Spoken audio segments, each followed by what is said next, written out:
Hi guys, it's Jamie. This is video number 1 of the Get Lit Masterclass, and today in this video we are going to be talking all about understanding why it is we love to drink so much. How did we create that desire in our life? Why do we overdrink, and why is it really hard for us to cut back or quit? So I want you to get out a piece of paper or a notebook or journal or whatever you do to take notes with. For learning, you just retain a lot more information when you're also not only listening or watching, but writing it down as well. So if there's something that really hits home for you or resonates, please write it down so you can look back at that. And if you have any questions too, write those down and reach out to me. Let me know how I can answer those or help you. I would love to do that. So this is me and my familia. Some of my family, but I consider my family my best friends, my biggest supporters, my biggest cheerleaders. That beautiful bald man there in the middle is my husband, who we just celebrated 10 years of marriage this summer. And then the little boy behind him is our little beautiful creation, Oliver, who turned 9 this summer, and he's obviously the joy and light of our lives. We really hit the jackpot with him, so we were very blessed. And then there's some other pictures of my dad, my mom, my brother, who, like I said, are just super supportive, best friends, love them so much. And my life is really great. It's not perfect, certainly not perfect, but one thing I have learned is how to find peace, like true peace, in my relationship with alcohol. And that is something that I want to share with as many people as possible, because I know firsthand how awful it is to feel out of control, to feel like you have, that you're just out of control when it comes to your alcohol consumption. It's terrifying. It can grow and change and seep into every area of life and cause a lot of turmoil. And so I'm here, and I feel like, it's like my passion and my mission to help people transform their relationship with alcohol. And the way I do that is through coaching. So my background is actually in health and wellness coaching, and I worked for a company for a while that coached women on how to lose weight, and people, actually men and women, to transform their relationship with food. And people that had pre-diabetes or other, diet-related issues, how to help them get back on track and get to a healthy lifestyle, one that they're happy with. So now I've transitioned into working with women on how to transform their relationship with alcohol, and it's truly my biggest passion. I love talking about this kind of stuff. I love introducing women to these tools and these concepts and ideas, because I just don't think enough people know that you can totally change your relationship with alcohol and be happy and free in your choice to cut back and manage your drinking, moderate, or to quit entirely. And, watching this, you may be at a point where you're not ready to give up alcohol. You don't want to completely give it up. And I'm here to tell you, you don't have to call yourself an alcoholic. You don't have to go to AA if it doesn't feel right for you. You don't have to go to rehab, and you certainly don't have to hit rock bottom before you just start taking a look at what's going on when it comes to your relationship with alcohol. Why do you feel so out of control? Gaining that understanding and gaining the tools to get back in the driver's seat is such a gift that you can give yourself, and you don't have to wait until it's totally out of control. And like I said, you don't have to make the choice right now to quit forever. That's very overwhelming for people. And to be honest with you, when I first quit, that thought, that idea did not make me happy. It didn't make me feel good. So you don't have to swear off alcohol forever right now. We're just going to take a look and see what's going on here and gain some understanding on what's truly happening with the overdrinking, and so that we can get a grip. My intention for this video series and for you is I want to give you just a ton of hope and inspiration to let you know that there is a way to totally find peace in your relationship with alcohol. And I'm not interested necessarily in mere habit change. I mean, although that's super powerful information to know how to change your habits, but I'm really more interested in total transformation, like the kind of thing that just totally shifts you out of the life that you are living.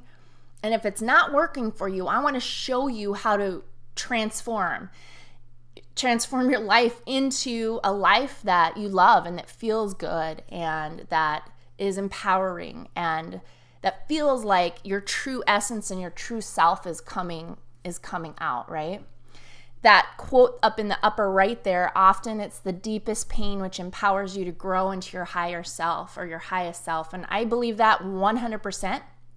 I was absolutely, definitely my issues with alcohol, my addiction to alcohol was one of my deepest pains that I had to really overcome. And it did empower me to grow into a higher version of myself. And so that's what is possible for you. That's the potential of this work and this information. So let's dive right in and start talking about the content here. Okay, why do we love to drink so much? And it really comes down to one word, and that word is desire. The reason you overdrink has absolutely zero to do with being a good or bad person. It doesn't have anything to do with your morality or your character or a lack of discipline or self-control. There's nothing wrong with you. The reason you overdrink has to do with your brain. And it's actually functioning exactly the way it's supposed to function. So let me explain how this works. We've grown up in a society and in a culture that glamorizes and idolizes drinking. Would you agree? Commercials growing up, and probably most of us grew up around adults, maybe our parents or adults that we looked up to that drank on all sorts of occasions, drank all the time, right? And calling it an adult beverage, it's like this mysterious, it's this exciting thing. It's almost a rite of passage as teenagers. We grow up looking forward to being able to drink, to being able to go to parties, right? We drink as a society. And in fact, we're obsessed with it. So, we drink on all occasions, celebrations, birthdays, weddings, anniversaries, get-togethers, wine tastings, sporting events, concerts. I could go on, but basically it's literally everywhere. And there's a couple really huge reasons why this is why we've created so much desire in our lives to drink. The first one is called programming. So let me explain. We grow up thinking, because of the commercials, because of the adults in our life, because of just the culture that we're in, we start thinking, and then eventually they become our belief systems, that alcohol provides relief.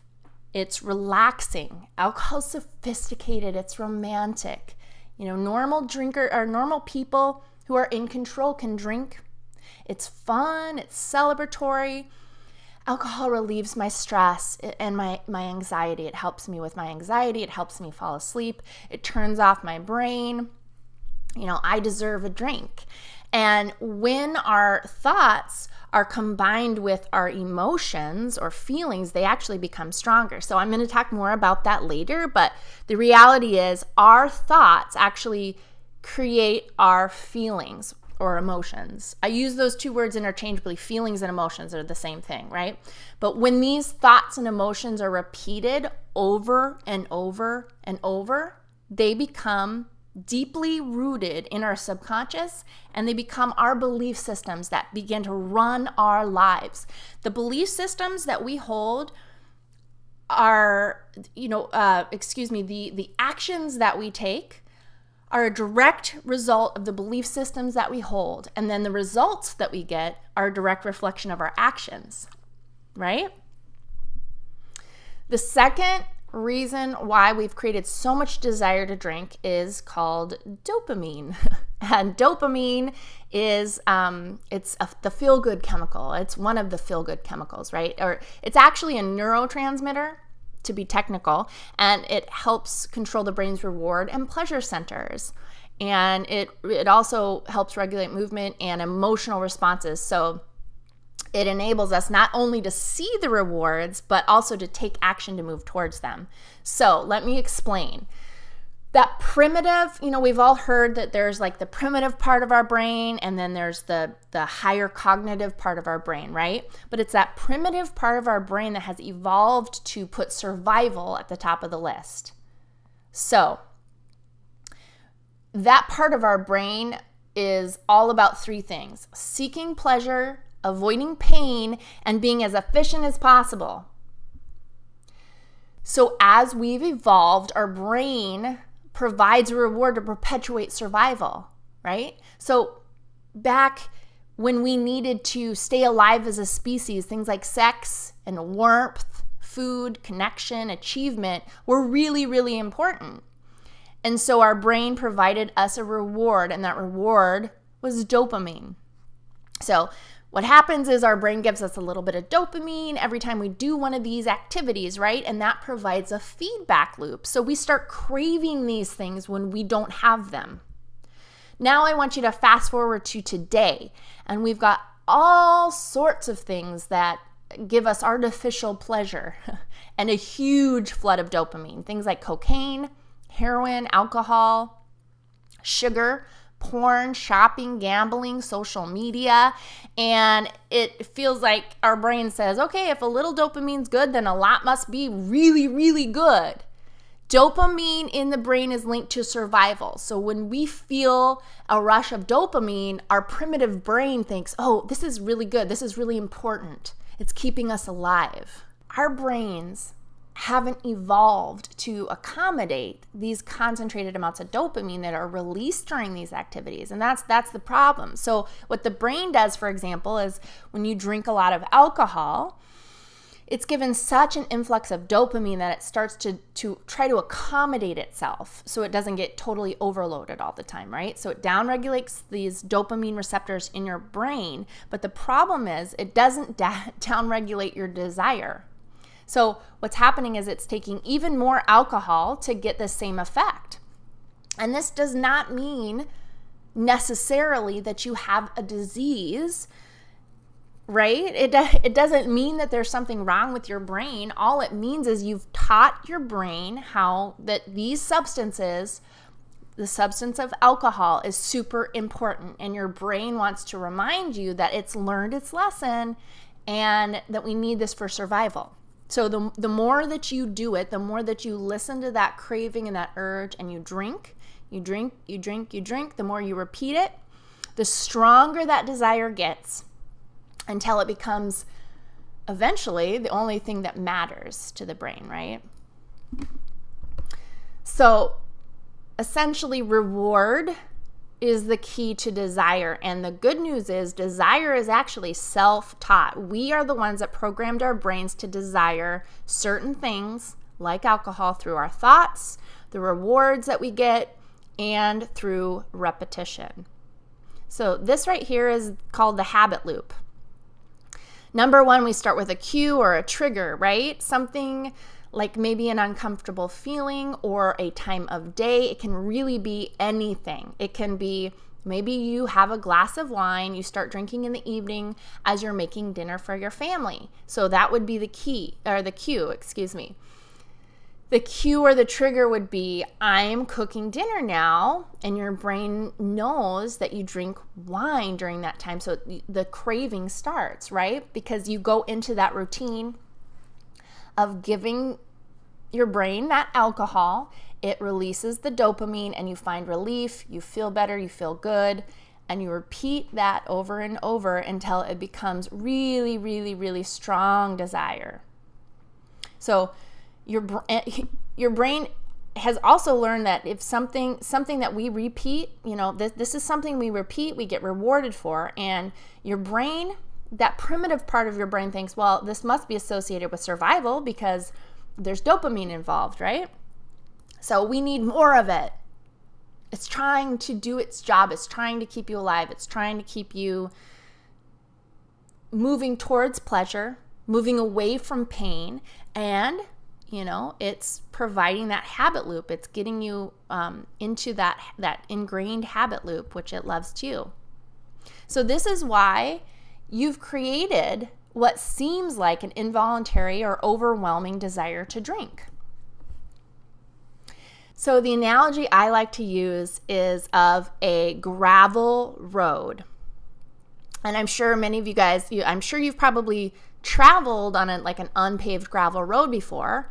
And so what happens is, specifically with a lot of traffic, if you have someone that's going back and forth, driving back and forth, back and forth, back and forth, repeating that route, the grooves become pretty rutted.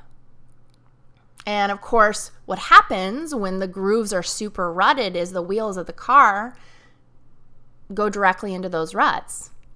And sometimes those ruts are so deep that you can let go of the wheel, even doze off, and you'll be going down the same route. You'll get to the same destination, right?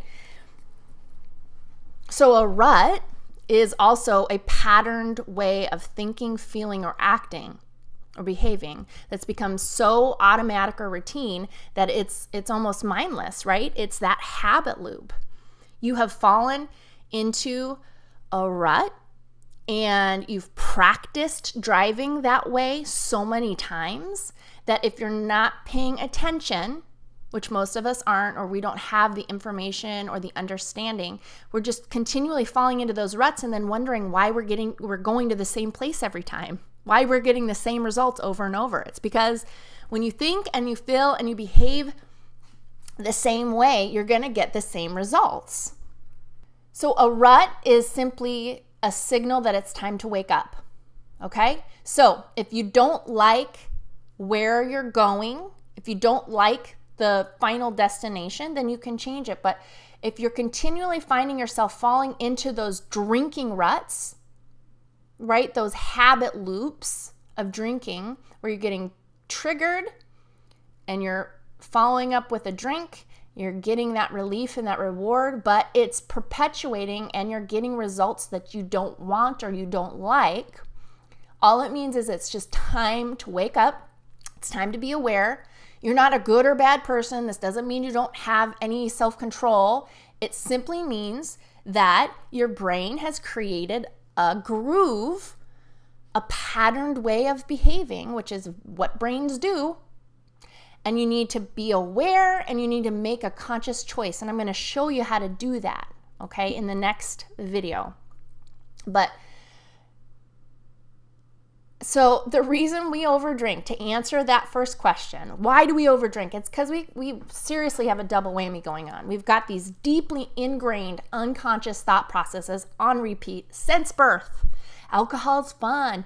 Alcohol relieves stress. Alcohol is exciting. It's sophisticated. I want a drink. I need a drink. I deserve a drink. Then you reward that thought or that trigger with a huge flood of dopamine, which feels really good. We've ultimately associated this huge reward system to drinking. And your brain loves this. Your brain thinks, "Ooh, I'm doing my job. I'm keeping her alive."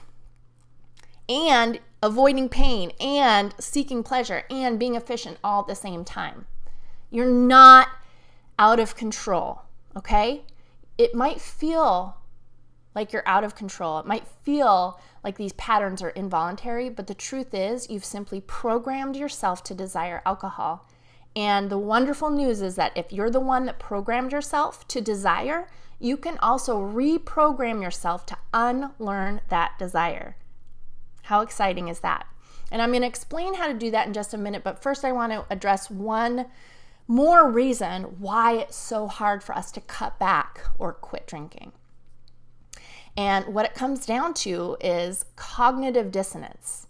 So the definition of cognitive dissonance is that state of having inconsistent thoughts, beliefs, or attitudes, especially as related to behavioral decisions and attitude change. So when you're feeling like you're sabotaging yourself, right? So you have this desire to cut back on your drinking or to moderate your drinking, and you're continually sabotaging your efforts by not doing what you say you're going to do. Like you feel like there's this part of you that's sabotaging yourself, right? That's cognitive dissonance, and I'm going to explain what's going on and why we do that. But truly, cognitive dissonance keeps us stuck in those ruts when we're not aware of what's happening. So we've got like 5 to 10% of our thoughts and beliefs and like what's going on that's in our conscious mind. Only 5 to 10%. I mean, this is really hard to believe, but under the surface, you've got the majority, like up to, 95% that's under the surface. There's so many layers to who we are and who we've become. There's all the thoughts and beliefs and even things at a soul level. There's truly a collection of all these fragmented parts of our consciousness that are kind of competing for attention. And there's parts of us that are under the surface in that subconscious level that can hijack us. You've got the lower part of your brain, or that primitive part of your brain. This is the brain that was created to keep us alive. And then you've got the more evolved part of the brain. It's the human part of it. It's what makes us human, that prefrontal cortex, or the higher part of our brain. And so the lower part of our brain is subconscious. Most of it is subconscious, unconscious, and it does those 3 things really well. It wants to seek out pleasure. It wants to avoid pain. It likes to be efficient, so it doesn't have to waste unnecessary energy. The other thing is it's super fast and automatic. So that's why you'll see, gosh, I don't even know what happened. All of a sudden, I'm drinking my 3rd glass of wine without even being aware of it. And so that's the lower brain. It's very fast and automatic. Then you've got the higher part of your brain, and this is the part that is it allows us to be reflective and contemplative. It's the part that thinks and can think about what it's thinking about, which is really cool. It's the part that's creative and imaginative and that can think ahead into the future. It can set goals and plan and make decisions. So, to illustrate a little bit, I'm going to tell you the tale of 2 wolves, but real quickly, back when I was drinking and I was trying to quit, I was really unhappy with my drinking. I would always say this to my husband, who was my boyfriend at the time. I feel like there's 2 different people inside me. I feel like I'm a split personality. I feel like, it's that analogy of the angel and the devil on your shoulder, right? It's like I have this part of me that really wants to cut back or quit drinking. And then there's this other part of me that just does not want to give it up. And they're just battling. And it's really, really hard. And it's causing cognitive dissonance, which keeps me stuck in those ruts. So being aware of this, and then in the future videos, I'm going to show you what you need to do to align yourself with that higher part of your brain. But the Tale of 2 Wolves is a wonderful illustration for this. So 2 wolves it's a Cherokee Indian legend, and I'm going to read it to you because I think it illustrates beautifully that battle in our mind. So I'm going to use words like good and bad here because this is part of the tale, but I truly don't necessarily like to use or label things as good or bad. They're just all the parts of us that have different priorities, right? Whether they're good or bad. I mean, that lower part of your brain is just trying to keep you alive. It's trying to keep you, it's trying to survive. It's not maliciously trying to sabotage you, right? So, good or bad, it is what it is. But, oops. So, an old Cherokee is teaching his grandson about life. He says, "A fight is going on inside me," he said to the boy. "It's a terrible fight, and it's between 2 wolves. One is evil. He is anger, envy, sorrow, regret, greed, arrogance, self-pity, guilt, resentment, inferiority, lies, false pride, superiority, and ego. He continued, the other is good. He's joy, peace, love, hope, serenity, humility, kindness, benevolence, empathy, generosity, truth, and compassion, and faith. The same fight is going on inside you and inside every other person too. The grandson thought about this for a moment, and then he asked his grandfather, which wolf will win? The old Cherokee simply replied, the one you feed. So, the reality is we have a part of our brain that is addicted to alcohol, whether it's physically addicted or emotionally addicted. The addict within, or the addicted brain, right, is what I call it. And this is the part of the brain that's going to tempt you and drive you to fulfill its desire to drink. It's going to try and make you feel like it needs, like you need to drink, right? Especially when you're being triggered or those cues come up. And that's that start of that habit loop that you've practiced so many times. And to overcome and unlearn this, we have to purposefully retrain that higher part of our brain, that more rational part, that prefrontal cortex. We have to feed the prefrontal cortex and starve the lower brain. In doing so, the cravings and the urges start to lessen, and you can gain back control in those moments. So learning how to tune into your cravings and what is happening when you're craving, what's happening in the body, what's happening in the mind in that moment. You're able to have this internal dialogue about it, and then choose how you want to respond to it rather than reacting automatically to that urge.